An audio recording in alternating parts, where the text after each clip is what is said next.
get you in here, or you can dial 855-950-3835. We will get to those calls in just a couple minutes. I am living dangerously today. I'm not sure what I was thinking. Right before the show started, one of my devices decided to do an update, and I meant to cancel it, and I clicked update, and once it started, I couldn't stop. So I was down to the last couple of seconds. It looks like everything's working. I've got the live stream up and running. Looks like we should have audio on the app. I just got to get my thoughts together here.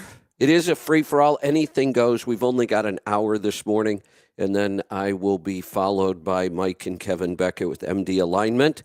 So get your calls in. There are some calls coming in.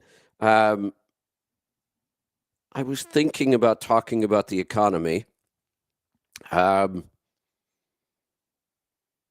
I think I will. I'll get to the calls. I'm not going to spend a lot of time on this, but I do want to give you an update. I may have already talked a little bit about this. When I was at the TIA conference, I was really looking forward to Saturday morning because we got an update from several economists and analysts and people who understand the market, and I was really hoping for some clarity. And I've been hoping for clarity since 2017. It was late 2017 when I went to Connected and heard Noel Perry there talk about what he expected the market to do. And I've been following Noel for a long time, and he's usually right, but he's as frustrated as every other analyst right now. There are no clear signs of anything. We are technically not really in a freight recession. We're technically not in a market recession, but we're not really clearly climbing or dropping either. We're kind of bouncing along what we hope is the bottom, but nobody's even really sure about that. We are seeing a lot of layoffs in the logistics sector. We're seeing more and more companies go out of business. This is interesting. We're seeing a lot of authority leave the market, but we're seeing almost about the same amount of authority enter the market. Nothing wrong with that other than it will continue along the bottom as long as that happens. We still have too much capacity, and yet there's just about as much capacity coming into the market right now as there is leaving. So that's one more confusing factor. Rates aren't that bad right now. Volumes are down a little bit. I talked about this the other day. If you take the COVID years out of the chart, just skip them, the pattern looks exactly what we would expect if we were actually in a kind of a slow growth market. The numbers are not that bad at all. They're where we would expect them to be. The problem is the COVID years were so volatile that it really kind of made a mess of things. And I think it's why we have so much excess capacity. I think a lot of the government money was used to buy a truck and start brokerages, and we had so many people coming into the market that now it's just going to take a while to wash them out. And we're going to need more pain. The bigger question really is the overall economy itself. There could be a fairly significant problem in the overall economy itself. We will just have to keep an eye on that. Like I said, I was hoping for some clarity. Doesn't look like we are going to get that anytime soon. Most of the analysts are predicting that we're just going to continue to kind of bounce along this bottom unless something major happens in the economy itself. All right, it looks like everything is working. I am going to get to some calls here. We are on the live stream. I think we might have added Instagram today, and we should be back on YouTube as well. I try not to stream on YouTube on Wednesdays because I get censored and deleted and warned. All right, let's get to some phone calls. Let's get started today in New York. Howard, welcome to the program. Good morning, Kevin. I just had a quick question. I'm looking to buy a new car, and I was just curious about, purchasing and registering through my corporation. Is that possible? It is, but there's no real advantage. So I would assume No, you're going to use this vehicle both personally and for business. absolutely. So the best way to take a deduction for business miles on any vehicle is just to register it personally. It's easier. Don't go through the hassle of registering with the corporation. It really doesn't change anything. Then you're going to track your business miles and just take a deduction for the allowance. The other option is that you could register it as a corporate vehicle. Then the paperwork gets more complicated because you have to track all your personal miles. And then you're still only going to get either the mileage allowance on the business miles, or you could keep track of all your expenses the way you do with your truck. You never get as much of a deduction. The deduction on the mileage it's simple and it's generous. You don't spend as Y- much as they're going to give you. So it's just easier to make it a personal vehicle, track your business miles, and take the deduction. That's what I needed to know. Yeah, I already tracked the miles on profit gauges, which is pretty simple. You don't want to complicate it by calling it a corporate vehicle. And yes, then you get depreciation and some other things. But the depreciation and interest and all that stuff is built into the allowance anyway. And like I said, it's really generous. I have just never seen where you spend as much as they allow you. Yeah, that makes sense. That's what I needed to know. I've got another financial question, if I may. Sure. I've got some money in a 401k, and it's just basically in the 401k. Would it make sense to put all that into the S&P? How much is in there? Well, I probably have about 50 in cash, 50,000 in Okay. cash that I could just dump into the S&P. I am, when we start talking about more than 10,000, if this was 10,000, I'd say dump it all in and be done with it. When we have more than that, especially when we're in such a weird market, we have a weird world economic situation going on. It feels like we're on the brink of World War III and a civil war all at the same time. We've got a crazy election coming up. We've been in this weird economic cycle forever.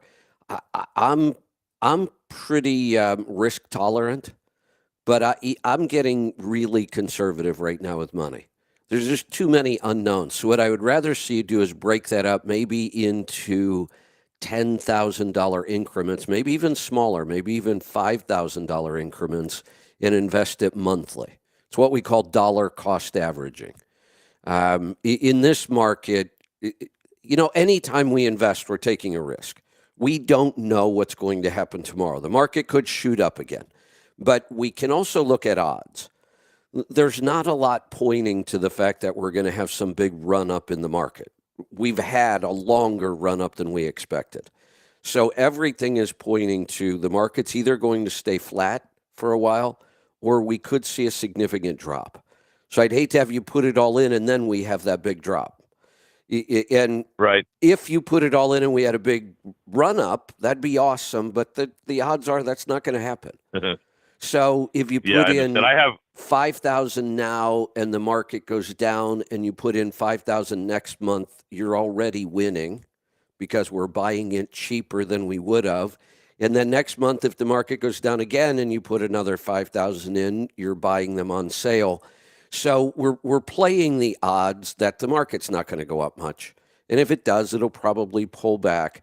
So dollar cost averaging this in like $5,000 increments. That's going to take you 10 months to get it all into the market. But I think you're going to be a lot better off doing it that way.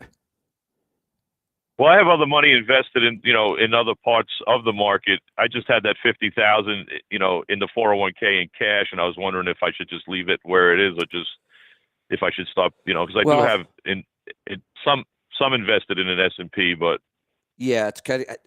I am becoming more and more. I'm really trying to simplify my life, my advice, and everybody else's life. In the two big areas where I help people, uh, personal finance and diet, I'm really simplifying things. Put all your money in the S&P 500 and eat carnivore. It's really simple. right. I don't All right, see great. the, Well, I appreciate your advice. if I'm not even sure why I always stuck with well, we need to spread it out into three different funds. I mean, that wasn't a bad strategy, but when I look at it and I look historically, the other two funds that I would recommend usually don't match the S&P 500. So Right. what's the point in diversifying further when our results aren't quite as good? Why not just Makes sense. we keep reporting every year when all the reports come out on the mutual funds, that's what we watch. And there are now more mutual funds than there are stocks on the Dow. So there's mutual funds for everything now. They're all over, but over 90% of them every year don't match the performance of the S&P 500. So why Right. don't we just put our money in the S&P 500 and be done with it? Makes sense. All right, I'll take your advice, and I appreciate your help. You're welcome. Thanks for the call. All right, let's grab another call. Phone lines are open. We've got about 45 minutes, so you want to jump in now. Hit that call now button on your app or dial 855 950 3835. If you see us on any of the live stream, I am watching the chat comments. Sometimes I do respond to them, usually not when I'm here by myself, but I do keep an eye on them, and I watch them, and I read them when I get a chance. So send me a message if you see me on one of the streams. Let's go to Illinois. Jerry, welcome.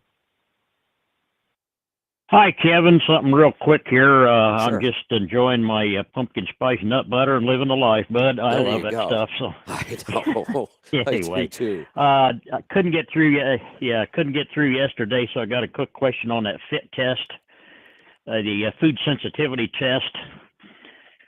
If let's just pick something out of the air. Let's just say Brazil nuts. Let's just say the food sensitivity test indicated you were sensitive to something in Brazil nuts, for example. However, if you haven't eaten Brazil nuts for a year, is it still going to show up? Do you have to have eaten the food that's sensitive to? You do have to have consumed it. I don't know what the time limit is on when we stop. And I don't know if that varies by food or not, but there's another factor we have to look at. So, and sometimes people will say, well, that can't possibly be. I never eat that food. I've never eaten that food in my life. And sometimes it shows up on the test. There is a cross reference chart. Believe it or not, coffee can sometimes show up as gluten. They're just some weird cross reference things that you would never think those two foods have anything to do with each other. But what we're really looking for in this test are certain proteins. So different foods could have similar proteins. So if somebody says, I've never consumed that, or it's been over 2 years or whatever, a year, 8 months, then we usually start looking, if it's a problem, if it's in that number one, maybe if it's in the number two category, we'll go look and say, yeah, that showed up, but since you haven't consumed it, it's probably one of these cross-reference foods. So the cross-reference chart is included in the results. I have not seen the most current result. I used to use the app, And when I would pull it up on the app, there was a place you could go for the cross-reference chart. I would have to go back and see where we find that now. Well, that's okay. I'll figure it out. I just had a long discussion with it. I've got one of my daughters, a test coming for one of my daughters, and we got in a long discussion last night as to whether she'd even pay any attention to it at all or not. And that was one of the questions that I put to her, was that I didn't know the answer to, is if you haven't consumed something and you are It sensitive shouldn't to show it, up. will it still show up? It should not. Okay. We are looking for the proteins floating around in our bloodstream is kind of what we're trying to find. Okay. And if you haven't consumed that food, that protein can't be in your body. Okay, so let's just take that Brazil nut thing for example. I mean, that's just something out of my ass. If you showed up as sensitive to some compound in Brazil nuts on a test, and then let's say a year from now or 2 years from now you redid the test, chances are that sensitivity won't show up if you have not consumed that food item in a couple of years. Correct. You could take one test while you're consuming a food, and it could show up on your list of sensitivities. And then you stop eating that food. Yes, I would venture to say even 30 days should be enough that we wouldn't see that anymore. But I'm not sure. I may go back and look that up. Well, I was just curious. We just got in a long discussion about it last night. She's got several health problems, and I'd like to get her headed in the right direction, but I don't think I ever will, Kevin. It's just a cost issue. She claims that, I can get 6 meals out of a box of pasta for $1.50, and a ribeye is $10, and I get 1 meal. So that's kind of her basis for not. She's not wrong. That. She's not wrong. I know. I understand the economics of it, and unfortunately, the economics have gotten significantly worse because of the rampant inflation we've had, and those cheap foods start looking a whole lot better. She's right. When you can buy a box of pasta for next to nothing and then buy really, really cheap sauce because it's loaded with a whole bunch of horrible ingredients, you do eat cheap. So I get it. And I realize what a struggle that is for a lot of people right now. It's always been hard to convince anybody to make these kind of changes in their diet. We talk about it all the time. It's the most frustrating part of all this, because we understand the benefits. We know how powerful this is, and you want people to just try it. And I promise, I could promise these people money won't be an issue. It's hard for me to show you the math, but when you stop, my trip to the grocery store is so simple now. I almost never go to the grocery store. I mean, almost everything I eat, I can have shipped in now. The meat is all shipped in, so I don't have to go for that. I don't have eggs right now because we don't have the chickens, but we'll get those back. And when we had chickens, there were always more eggs around than I knew what to do with. Shopping has become very, very different. We don't shop for a ton of condiments and side dishes and stuff that... you look at most people's pantry, and I look at that now and go, I could clear 80% of the stuff out of there and never buy it again.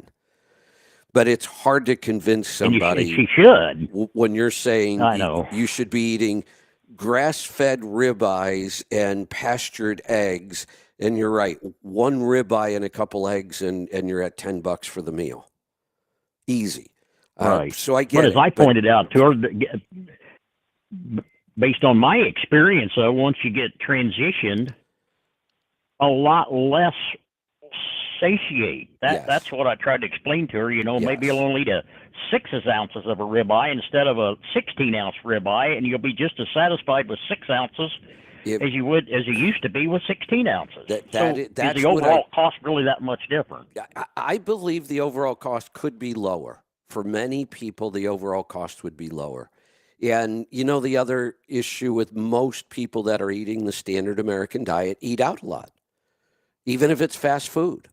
And that is all getting very expensive. And again, once you shift and you realize how much healthier this is and how good real food tastes, it seems like most people start eating out less and less and less. The only time we eat out anymore ever is when we're traveling away from home. I mean, I just don't eat out.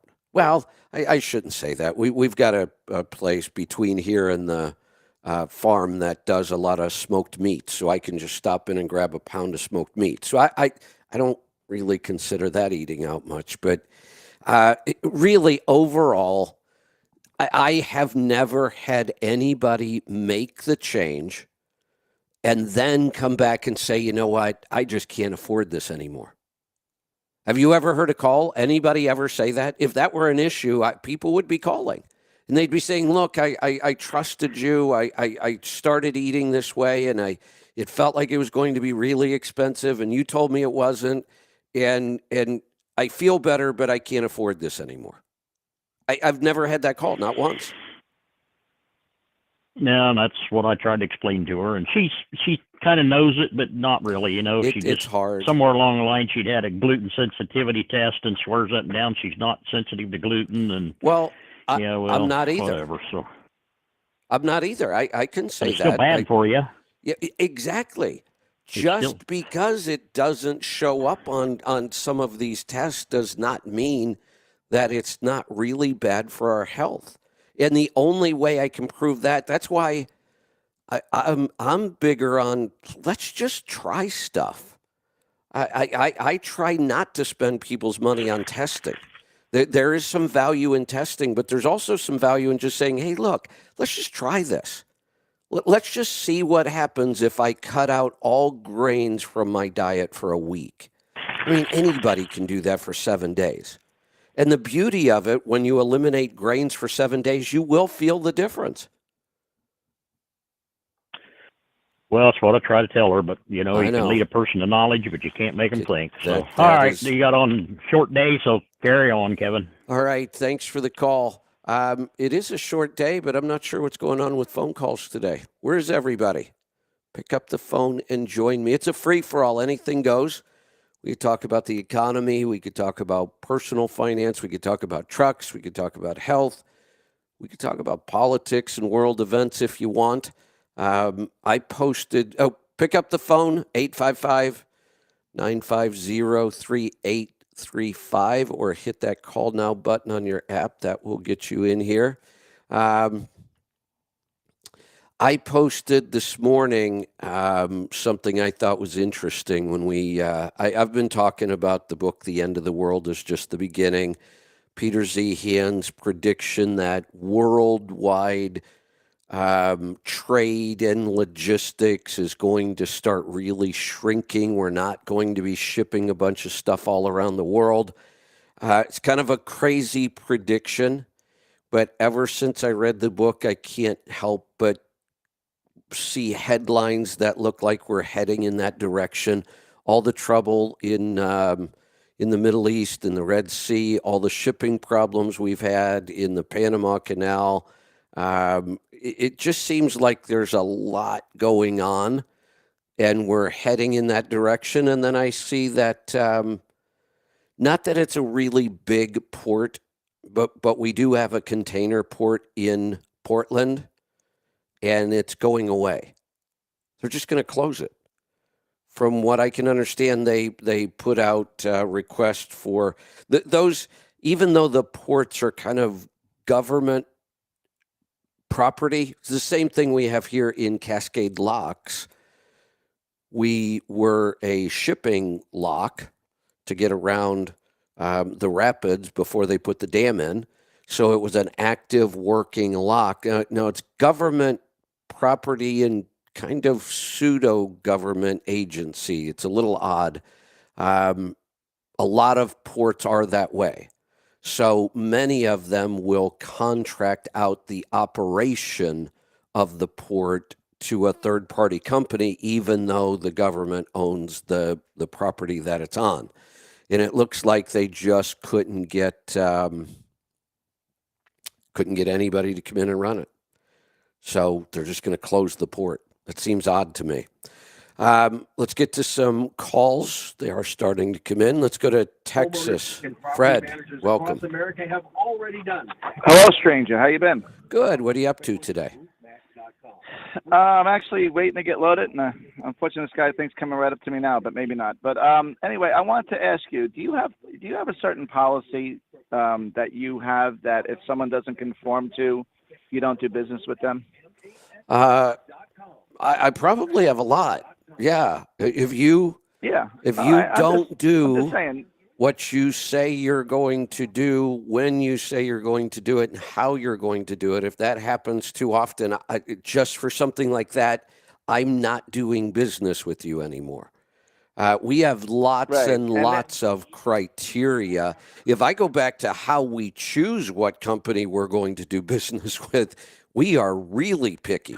I have all kinds of criteria. Exactly. I make the team crazy. Exactly. Because I encourage them to keep their eyes open for products or services, things we might be interested in, maybe something in the store, maybe a company to partner with. So I ask all of our employees to keep an eye out for those kind of opportunities. Well, they get frustrated after a while because they bring me 10 and I turn all 10 down. No, we're not going to do business with them because of this. No, we're not going to put that product in our store because of this. We're really, really picky when it comes to things like that. Right. So, but none of your criteria is discriminatory as far as race, gender, sexual orientation. Right. It couldn't be further from that.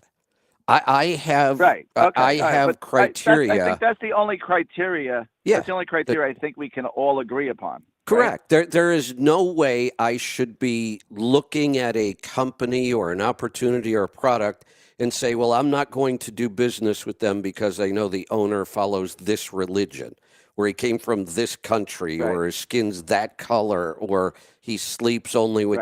None of that stuff matters to me. Nothing. None of it, because it has nothing. That should not be. That should never be criteria. Anywhere in any criteria, no matter what it is. I mean, and there are laws against this. And you're right, but let's take it a step further. I don't really care about the laws. I guess I'm glad we have them. I don't know. It doesn't. The law has never mattered to me. That what matters to me is that's just illogical to make business decisions based on things that have no impact on anything. We have clear criteria, and it has to do with business and results and honesty and all those other things that actually matter. Where somebody was born, who they sleep with, what religion, none of that matters to me because it doesn't have any impact on their results. Correct. So there's this big thing online now that brokers are not using carriers because they don't have a roadside inspection. Yeah, so what? Of course, there's also this pushback on, brand new authority not being able to work with certain brokers. Yeah, and big deal. So, I mean, this is their policies, right? But there's only one or two brokers out there, I think, right? That's going to the market. Oh wait, no, I'm sorry. Yeah, there are literally thousands of brokers. Tens out there. of thousands. I got it confused. Tens of thousands. Tens of thousands of brokers.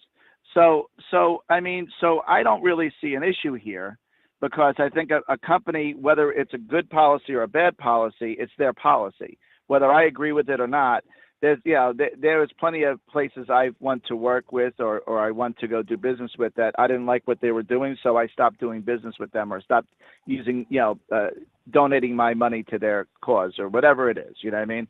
So this is where the whole pushback is: reality and trying to force people to do things, and reality, and this is the way business works.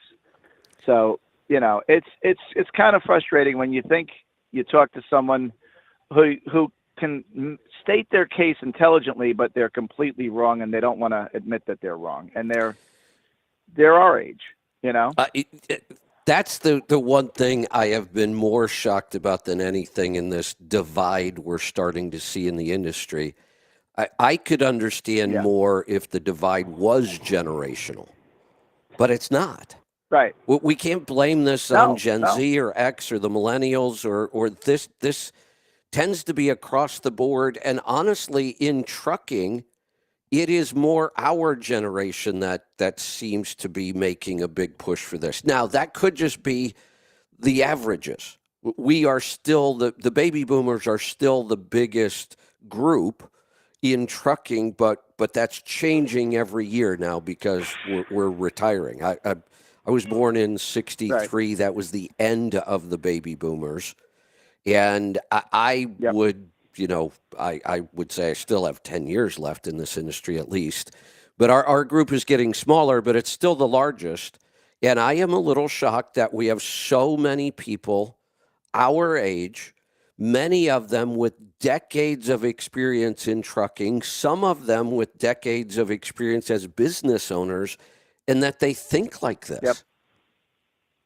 Right. Unfortunately, I have to cut my call short, but you can. I can't listen because I'm in a plant. I can't even use my phone. I can use it when I'm sitting still, but they need me to get out of the truck. But I just want, I haven't been on the show in a while, and I need to start coming back because I love talking to you.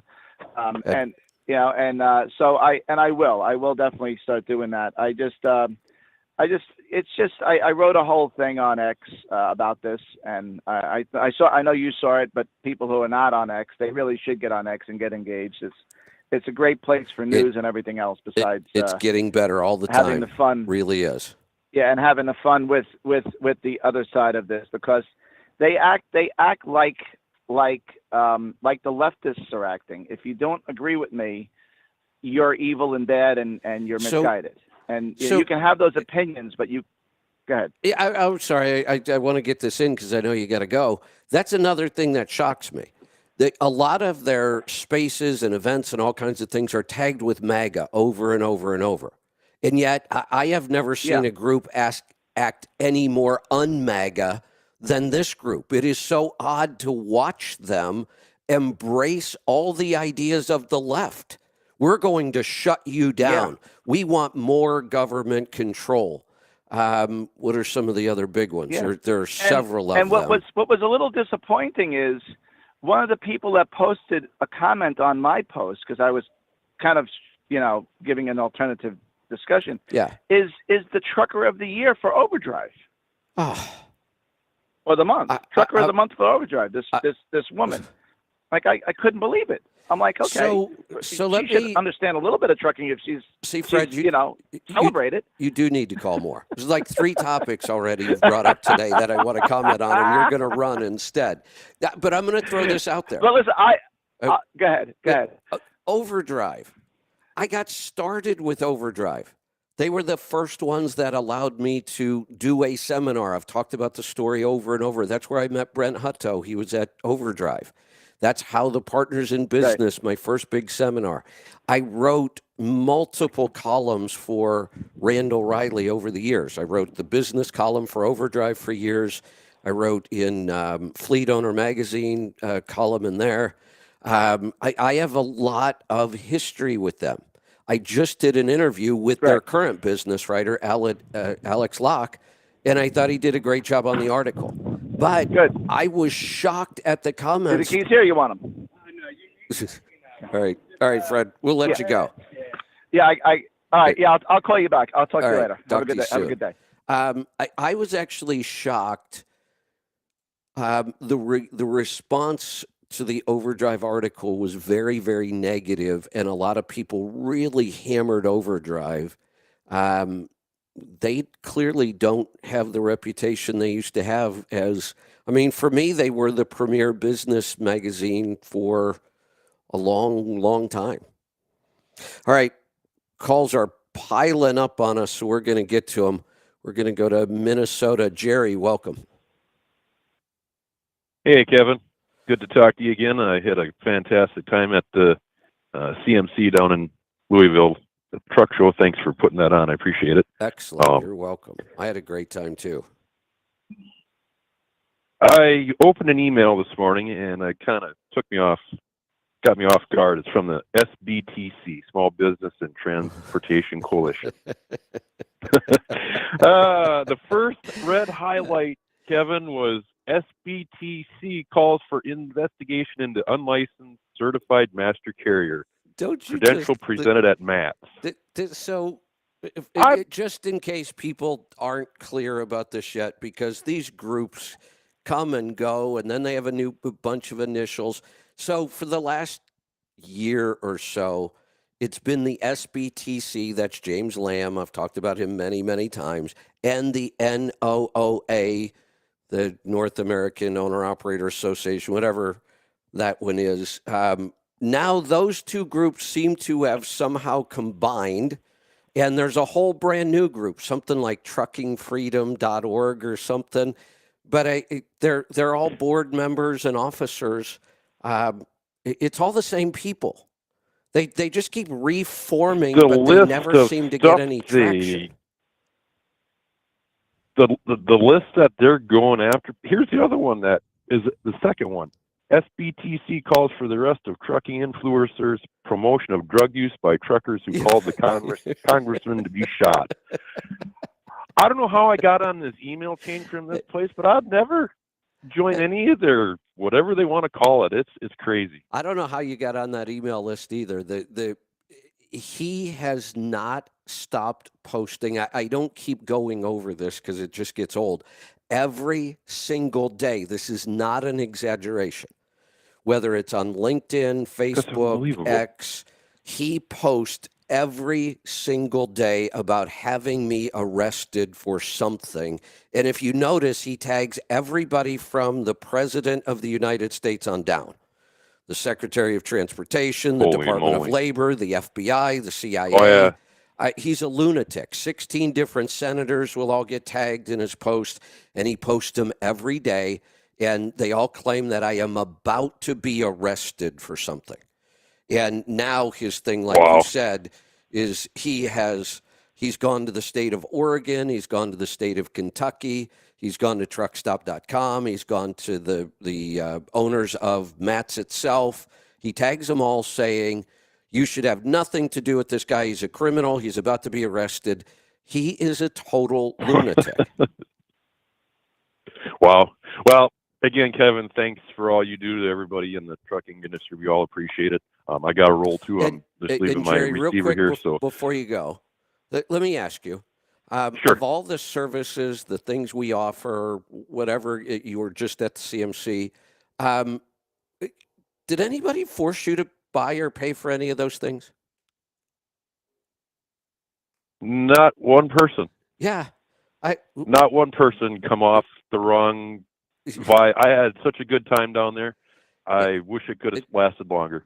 You know, if he now his thing is I'm running an unlicensed school because I call it a certification, and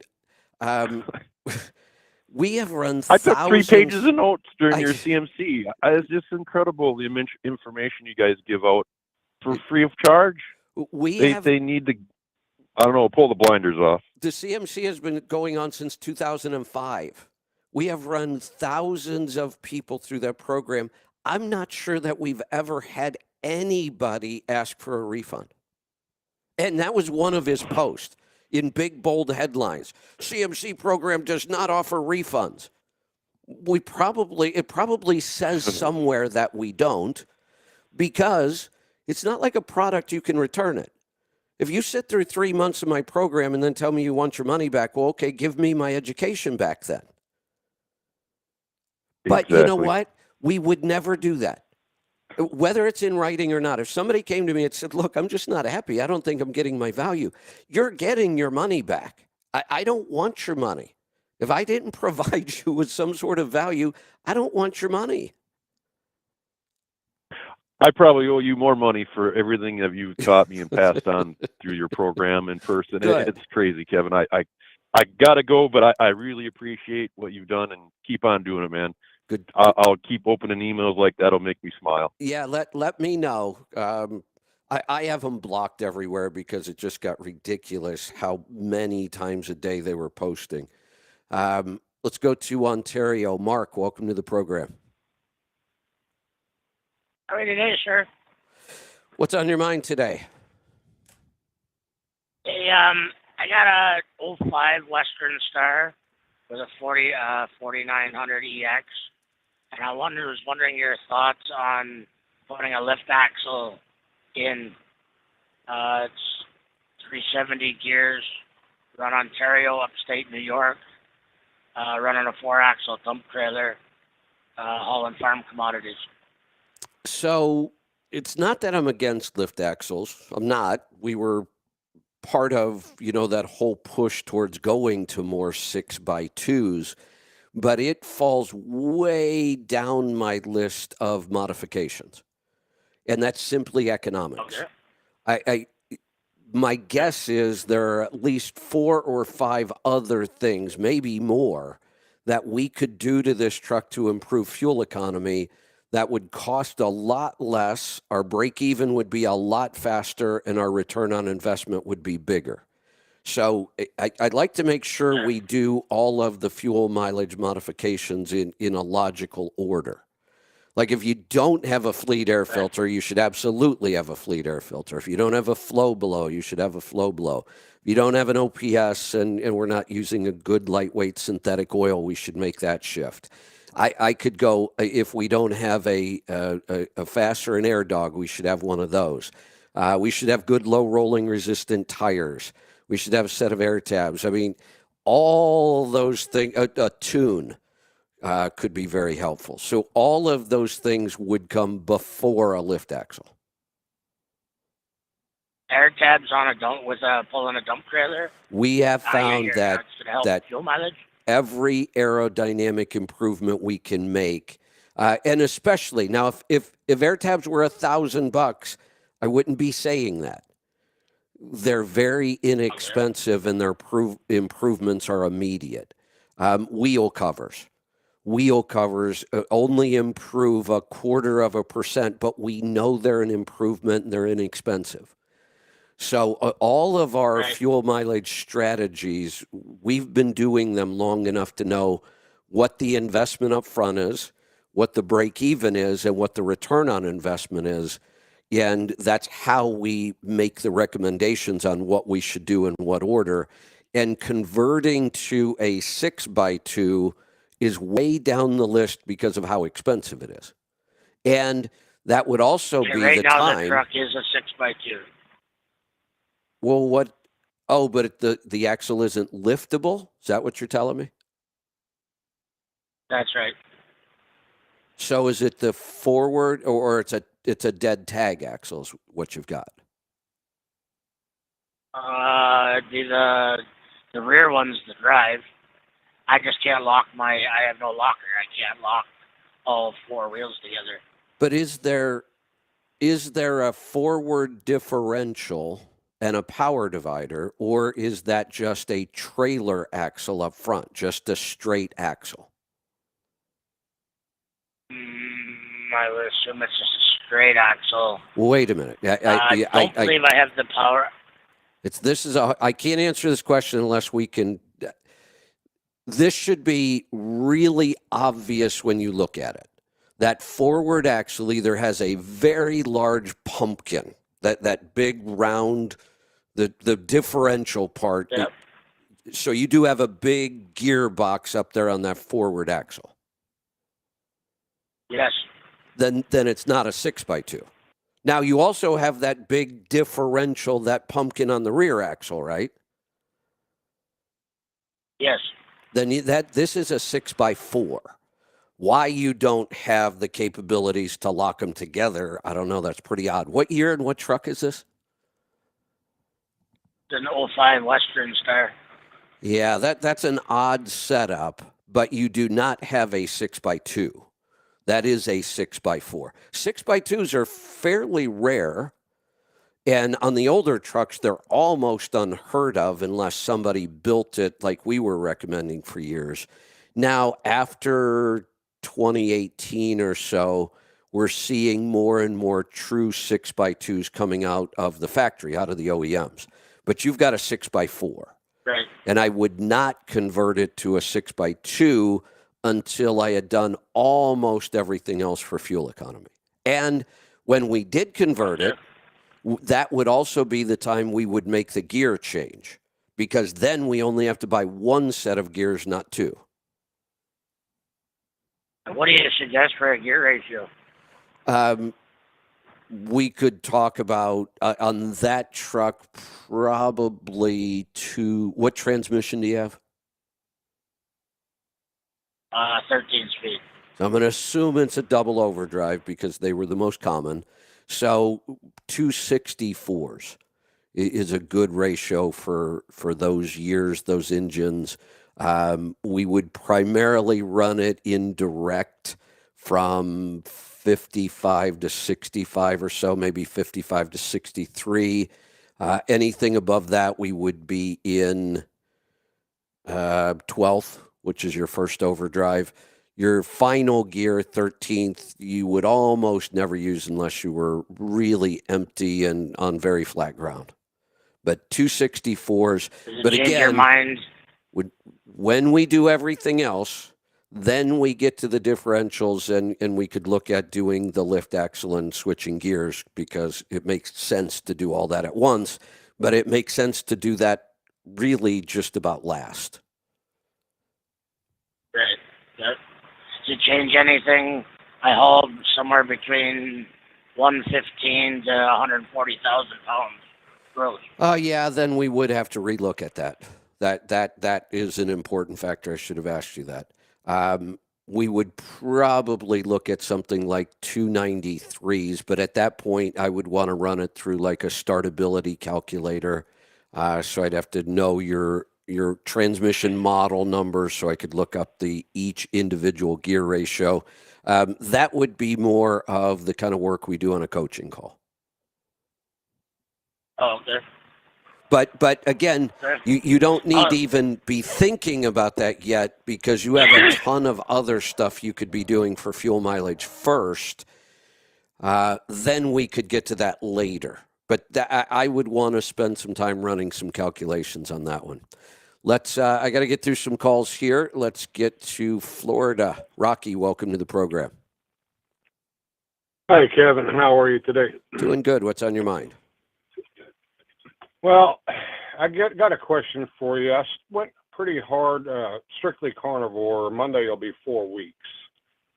And, man, I'm not sure I'm getting enough light balance and stuff in me because, man, I am getting cramping. Yesterday, I lined in a couple of trucks, and my dang hands will just cramp up, and it's like I can't open them back up. It is muscle cramps. That's what it sounds like when you can't move a joint. It's usually because the muscle itself is cramped. What I would recommend at that point, I would at least double up on the light balance. Whatever dose you've been taking per day, double that. And then I would add Actimag for a while. Actimag, okay. Because I've been doing 4 capfuls of the light balance, so increase that. I would. Okay. The light balance is actually a fairly small dose of all of those things. It works so well because of the balance. But you could drink a bottle of that stuff a day. It's not going to hurt anything. So I would double the daily dose, but I would also throw in some Actimag until this goes away. Usually once we get that magnesium built up, we don't have to take both of them forever. But when I'm working really hard outside, like yesterday was almost a day like this, except it was cool enough I wasn't really sweating a lot. But I did go out to the farm and do some dirt work yesterday. I will add Actimag, especially in spring in the beginning when I'm just starting to get used to that kind of physical activity again. I'll start getting foot cramps and thigh cramps in the middle of the night, and I know that's when it's time to add some Actimag until that goes away. And you have that in the store? You know what? I am 99% sure we do. Okay, because I need to order some more light balance anyway. And I used to do, when I was doing keto, just the D and K drops.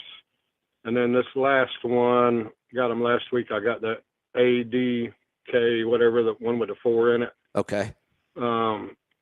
Is same with that. If I put it in my coffee in the morning, like 4 or 5 drops. Is that Yeah, enough of I that would one do. with having all four in it, or? That one is much lower dose of everything. I would do whatever the recommended dose on that one is per day, and I can't recall that offhand. Okay. I really don't try to memorize recommended doses. Again, the nice Yeah. thing about supplements, we could triple that dose, and for a while it wouldn't cause a problem. So what I would recommend is you start with the recommended dose. Have you ever tested your vitamin D? No, I haven't, and You I sh- want you to should do that test. here when I go next month. Yeah, you should test. Okay. And that's how we I probably have to determine, ask for that, right? supplementation of vitamin D is important enough that we tell people you should really be tracking it until you get a good idea of what your supplemental needs are. For example, I used to track vitamin D every quarter. I had a subscription to a test, and they would just ship me a new test every quarter. Well, I did it enough to know in the wintertime, I need 5 drops a day, and in the summertime, I need 2 or 3. And I did it enough to know that Okay. that's a pretty consistent number for me.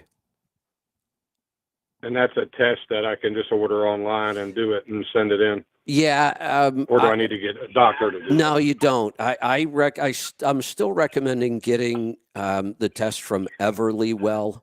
So if you go to everlywell.com, Everly well. they have a combination test. You could just do a vitamin D, but they also sell a combo, which is vitamin D and C-reactive protein, CRP, and that gives us a good idea about any inflammation we might have in our body. So if I'm going to do a vitamin D test, since they have that combo, I just do the combo. And that was Everly test. Everlywell.com, and Everlywell is one word, Everlywell. just like it sounds. Okay. All right. Gonna get on the And- ball on that, because man, I get under some of these trucks and get working in the last couple of weeks. I just get the cramp, and it's like, man, I gotta go stop for a few. The magnesium deficiency is really, really common. That's why we do the light balance every day. It's why we add the Actimag. And I just checked. We do have Actimag in stock in the store. Okay. I'll order some of that. All right. Thank you very much. I will talk to you soon. You're welcome. Have a good day. Thanks for the call. Let's continue on. We're going to go to Kansas. Bob, welcome to the program. Hey, Kevin, how's it going today? Good. What's on your mind? Oh, I had a comment about how expensive food is on the carnivore, and it is. It is more expensive to eat this way, but I was thinking about my mom's diabetes medication. She's on insulin, and she takes either Ozempic or Mounjaro as well. And I'm pretty sure that her she doesn't pay this, but Blue Cross Blue Shield does. I think it's $6,500 a month is what she pays for her medications. And I'm not exactly sure what all she's on, but it is definitely diabetes medication and some heart stuff. And it's $6,500. I think that would buy a lot of ribeyes. What do you think? You could hire somebody to raise the cow in your backyard for you and hand massage it with beer like they do Wagyu, and you still would never be able to spend that kind of money on ribeyes. You could have your entire flock of the healthiest breed of chickens around and have more eggs than you want and pay somebody to raise the chickens for you, and you still wouldn't spend as much. So you're saying maybe it's cheaper to eat this way than It to might eat that be. shit that they're trying to force feed us? It might be. You would think we could get insurance companies to pay for our ribeyes and eggs. You would think so, right? Right? They should just check all of us carnivores every month, because we're not going to be on there going to the hospital in the middle of the night because blood sugar's screwed in.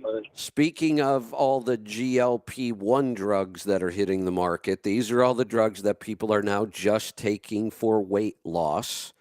They are diabetic medications. That's what these were designed as. These were never meant to be weight loss drugs. They just realized as they started to prescribe them for people with diabetes that those people were losing weight, which is wonderful, I guess. Nobody should be on diabetic medications because diabetes is too easy to fix, but they are.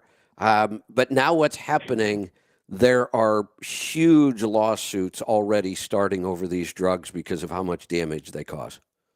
These are awful, awful drugs. And I can't believe people are voluntarily taking these things and paying an awful lot of money to do it.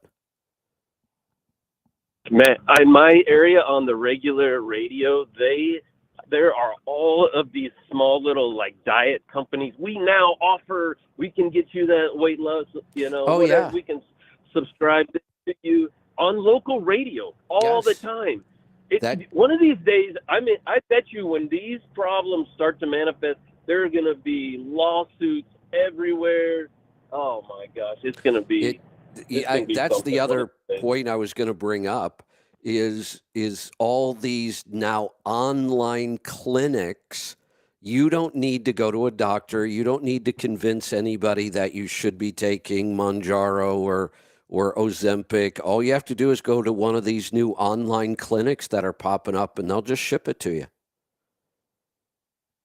You know what else I heard? That they're subscribing a growth hormone because they're losing so much muscle. They're like, we'll put alongside of your Ozempic a growth hormone. Yeah. Can you believe that? That is a recipe for cancer, is Yes, it not? it is. Yes, it is. Well, these people are suffering the horrible side effects of these drugs now, and they're just turning to more drugs for the side effects. There's a whole thing now called Ozempic face because they're losing muscle tone. They're losing too much fat around their face for some reason, and these people start to look really gaunt, like they're sick. So now they'll probably turn to Botox, so they can kind of puff up their face again and not look so sick. But stomach paralysis is one of the side effects. One of the side effects of all these drugs is actually death. They can kill you. Yep. They're going to kill us. I think their brains are sick. People who fall for this kind of stuff, and they think that taking some medicine or an injection that is going to fix them, Yeah. I think there's something wrong with their brain. I agree. Hey, I'm going to cut you loose. I want to get to one more call before we've got to wrap this up. We're going to go to Wisconsin. John, welcome to the program. Hey, good morning, Kevin. How you doing? Good. What can I help you with today? Shouldn't ask that, I guess, but That's all right. yeah. So, real quick, tongue-in-cheek comment here for Jerry back there. You asked him if anybody forced him to pay for that, anything, and Yeah. well, I can think of one person that did. Who's that? Jerry himself. Yeah, that's right. That's right. And here's the thing. It's not like I've only been around for a year or like I'm doing these crazy TikTok videos about, well, I'll teach you how to make $1 million a year with the straight truck. I see crazy videos like that all over social media now. I've been doing what I've been doing since 1990. I would think at this point, had any of this been a scam, I would have run out of victims and I wouldn't be in business anymore, or I would have to keep changing the name of the company. But that's not the case. We've been around for a long time. We have a very loyal following. This guy is just an absolute lunatic. I mean, I don't even know what to say anymore. He posts this stuff every single day. Now, there was a time, but this goes way, way back. It's been at least 6 months since I've interacted with him at all. There was a time where every time he posted about me, I'd poke back because it was fun. But then it got to the point where this guy's just not going to quit. But even though I have totally quit responding, we've blocked him everywhere. That was, 6 months ago I stopped responding. He never quits. It is multiple posts every day about having me arrested for something. Yeah, it's crazy. But yeah, the main point that I called, just out of curiosity, like that fit test, Um, let's just say if it comes back like coconut, like it causes problems, should we worry about like MCT oil or like coconut oil in general, or would that just be the actual coconut, not necessarily the oil? The first thing I would say is is this a real or a hypothetical? Do you have coconut on yours? Okay, so as of right now, I'm going to say that it's hypothetical, but yet at the same time, kind of may be true. So And I only say that. the reason I ask is because I can't answer this question generic. Real case, because is it in your number one category or is it in 2 or 3? Then we would get into what coconut products are you currently eating. It's not like a slam dunk here. There are things that show up on these tests that we haven't necessarily eliminated sometimes, but we're also not seeing any problems in the real world. We tend to go to this test when we get results that we didn't expect. Like somebody is eating a really good, clean keto or carnivore diet and they're not losing weight. And we've tried digestion and we've tried other things. Maybe there's a food sensitivity in there causing some stress that kind of screws up weight loss. So this is, I don't want to say you'd have to be in the coaching program for me to interpret your fit test. I could do a lot of them on the air. But some of them may come down to the fact where I would say, look, we're going to have to dig deeper to figure this out. But every case is individual. There's not many blanket statements I'm going to make about this. Okay. Yeah, I was just,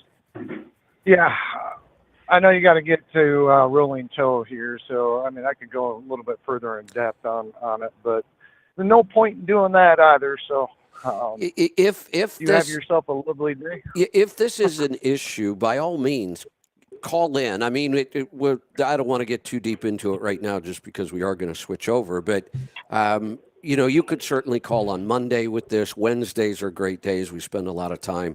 I mean, I'm not trying to blow you off on this. I can certainly help you with it, but not by making just general blanket statements. Yeah, I get that, and that's the reason why I said there's kind of no point in going into it too awful in depth, because I know you got to get to that to rolling toes. So yeah, call me back. Yeah, I wasn't taking it that you were blowing me off. Yep, not a problem. Okay, all right. Talk to you soon. All right. I think I hear the Becketts. Are the Becketts in the house? We're in the house. You're in the house. Mikey and Kevin. All right. Kevin and Mike. Mike and Kevin. Mike and Kev. Always those two names. That's right. Mike's here. Mike is here. I hear him. How are you guys this morning? It's rainy. It's a rainy day in Iowa. That's rare, or has been this year. Yeah. And it seems like we haven't had a successful podcast this month, so I'm looking forward to one. What? Oh yeah. I got our internet issues figured out. And we're all hooked up and everything's going. So well, you both sound good. Healthy. You both sound good. Yes. We should. I have to sound good as bad as I look. Yeah. Well, a face for radio. At some point, like right now, I am on. Have you seen our live stream videos yet? No, I have not. You should check them out. We were thinking of setting up this room as that studio. Yeah, so we could do that. We haven't finished that process. That's kind of where we are. This live stream is working so well that we are now completely rebuilding a studio. New furniture, new backdrops, new cameras, new equipment. I got a new Mac studio computer running all this right now. So we are in that same process of really building out the studio for this because it's working really well for us. So whatever social media you're more active on, we are currently live streaming on Facebook, YouTube. Facebook makes sense. LinkedIn. Yep, that makes X, sense. Twitch, and Instagram. We are now on 7 live streams. Wow. At the same time or different? Nope. They're all running simultaneously. They are all live. We get feedback from all of them. I'm watching the chat scroll by now. We're kind of excited about it. It's actually working really well. All right. Well, I see good reasons to consider doing that too. There you go. Well, And my we are social media is when somebody knocks on my front door. Right.